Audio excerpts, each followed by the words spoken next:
Satellites ने हम इंसानों के जीने के तरीके में काफी बदलाव किए हैं। इस वीडियो में हम ये जानेंगे कि सैटेलाइट टेलीविजन कैसे काम करता है और इस ब्रॉडकास्टिंग बिजनेस में बहुत पैसा है। वीडियो के अंत में हम आपको दिलचस्प कारण भी बताएंगे कि जिस तरह से इंटरनेट वीडियोस में बफरिंग होती है, उस तरह आपके टीवी ब्रॉडकास्ट्स में क्यों नहीं होती। सैटेलाइट टीवी ब्रॉडकास्टिंग को ठीक से समझने के लिए हमें पहले सैटेलाइट के पार्ट्स और वो कैसे काम करते हैं के बारे में कुछ बेसिक नॉलेज होनी चाहिए। जैसा कि आप देख सकते हैं, अर्थ एक इलिप्टिकल ऑर्बिट में सन के चारों ओर घूमता है और अर्थ भी अपनी एक्सिस पर मुड़ता है। आप देख सकते हैं कि रोटेशन की ये एक्सिस इलिप्टिकल ऑर्बिट सरफेस से परपेंडिकुलर नहीं है, बल्कि दिखाए गए अनुसार थोड़ी इंक्लाइंड है। सैटेलाइट टीवी को काम करने के लिए सैटेलाइट को आपके घर के रिलेटिव मूव नहीं होना चाहिए। इसका मतलब है कि सैटेलाइट को अर्थ की इक्वल स्पीड में घूमना चाहिए, जिसका मतलब है कि एक चक्र को पूरा करने में 24 घंटे लगेंगे। आइए इस पॉइंट पर गति की जानकारी का इस्तेमाल करते हुए ग्रेविटेशनल और सेंट्रीपेटल फोर्सेस की बैलेंस इक्वेशन पर काम करें। आप देख सकते हैं कि सैटेलाइट के लिए रिलेटिव मोशन कंडीशन पाने के लिए आवश्यक ऑर्बिटल रेडियस 42,164 किलोमीटर है। इस ऑर्बिट को जियोस्टेशनरी ऑर्बिट के रूप में जाना जाता है। सैटेलाइट टीवी पर्पसेस के लिए इस्तेमाल किए जाने वाले सभी सैटेलाइट्स को इस ऑर्बिट में पार्क किया जाना चाहिए। और यह दृश्य दिखाता है कि आजकल जियोस्टेशनरी बेल्ट कितनी ज्यादा भर गई है। अब चलिए सैटेलाइट के बारे में कुछ बातें जानें। एक सैटेलाइट के लिए आवश्यक एनर्जी ज्यादातर उसके सोलर पैनल से आती है। हालांकि अगर सैटेलाइट सूरज के सामने नहीं है, तो एक बैटरी पैक उसके ऑपरेशंस को जारी रखने में मदद करता है। यह जानना दिलचस्प है कि सैटेलाइट्स में थ्रस्टर्स नामक छोटे इंजन होते हैं। एक सैटेलाइट द्वारा अनुभव किए जाने वाली ग्रेविटेशनल फील्ड अर्थ की सरफेस, मून और सन के प्रेजेंस के कारण एक समान नहीं है। सैटेलाइट की ओरिएंटेशन और पोजीशन को हमेशा सही रखने के लिए थ्रस्टर बहुत अधिक मात्रा में फोर्स प्रोड्यूस करता है।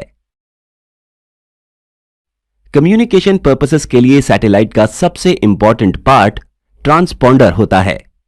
ट्रांसपॉन्डर्स एक फ्रीक्वेंसी पर बेस स्टेशन से सिग्नल्स प्राप्त करते हैं, सिग्नल की शक्ति को बढ़ाते हैं, किसी भी शोर को निकालते हैं और इसे एक अलग फ्रीक्वेंसी पर अर्थ पर वापस ट्रांसमिट करते हैं। अपलिंक फ्रीक्वेंसी हमेशा डाउनलिंक फ्रीक्वेंसी से ज्यादा होती है। आप अलग अलग फ्रीक्वेंसी बैंड्स के एंटेनास देख सकते हैं। D2H के लिए KU बैंड फ्रीक्वेंसी का आमतौर पर इस्तेमाल किया जाता है। इन KU बैंड सिग्नल्स में अच्छी शक्ति होती है, जिसमें छोटे आकार के रिसीवर एंटेना को फिट किया जा सकता है। अतीत में C बैंड सिग्नल्स, जिनकी एनर्जी कम होती है, टेलीविजन कम्युनिकेशंस के लिए इस्तेमाल किए जाते थे और इसलिए पहले के दिनों में बड़े एंटेनास का इस्तेमाल किया जाता था। हालांकि KU बैंड सिग्नल्स बारिश से अफेक्ट होते हैं, इसलिए साइंटिस्ट्स को सैटेलाइट टेक्नोलॉजी में सुधार करने की जरूरत है। अब जब हमारे पास कुछ बेसिक जानकारी है, तो आइए देखें कि सैटेलाइट टीवी टेक्नोलॉजीज के माध्यम से सैकड़ों टीवी चैनल्स आपके घर तक कैसे पहुंचते हैं। इस टीवी चैनल के मामले पर विचार करें। CNN, उनके पास वीडियो प्रोडक्शन फैसिलिटी है और बड़े पैमाने पर देखने के लिए कंटेंट प्रोड्यूस करते हैं। 24/7 हम उन्हें प्रोग्राम सोर्स कहते हैं। इस चैनल को एक ही समय में कई सैटेलाइट टीवी ब्रॉडकास्टर्स के नेटवर्क्स पर उपलब्ध होने की जरूरत होती है, जिसे हम DBS प्रोवाइडर्स कहते हैं। इस CNN को प्राप्त करने के लिए बस अपनी जियोस्टेशनरी ऑर्बिट में अपने किराए के ट्रांसपॉन्डर पर सिग्नल को भेजते हैं।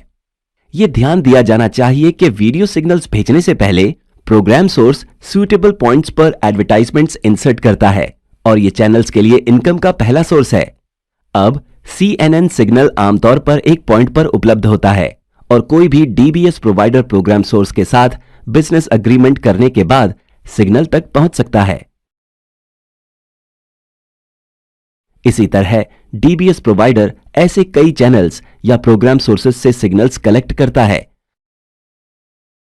अपने ब्रॉडकास्ट सेंटर में वे इन सभी कंटेंट को एक साथ क्लब करते हैं और MPEG कंप्रेशन, बिट रेट के स्टैंडर्डाइजेशन और सिग्नल के इंक्रिप्शन जैसे वीडियो फॉर्मेटिंग करते हैं। उसके बाद DBS प्रोवाइडर एक सैटेलाइट पे अपने किराए के ट्रांसपॉन्डर पर सिग्नल भेजता है।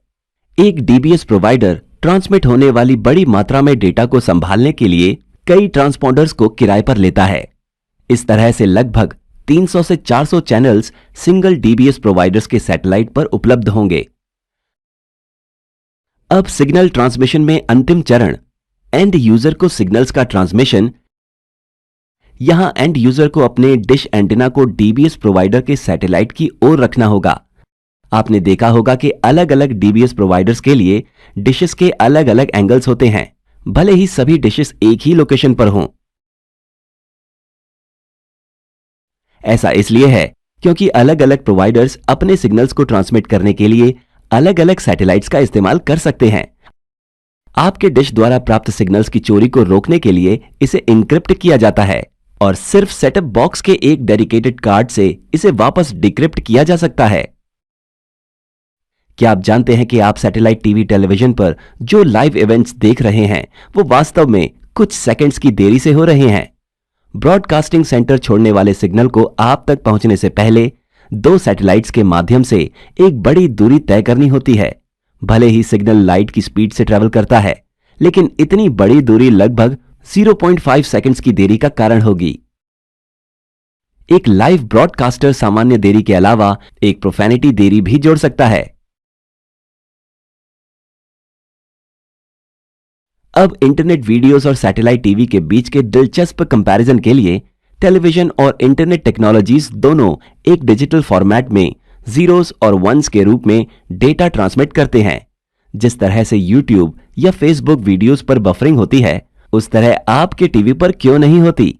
सैटेलाइट टेलीविजन पर ब्रॉडकास्टर सिर्फ 300 से 400 चैनल्स या वीडियो स्ट्रीम्स प्रोवाइड करता है और यूजर को इस छोटे कलेक्शन से सिर्फ एक को चुनना होता है। हालांकि इंटरनेट पर हर एक यूजर की डिमांड बहुत अलग है। चुनने के लिए इंटरनेट पर लाखों वीडियोस हैं।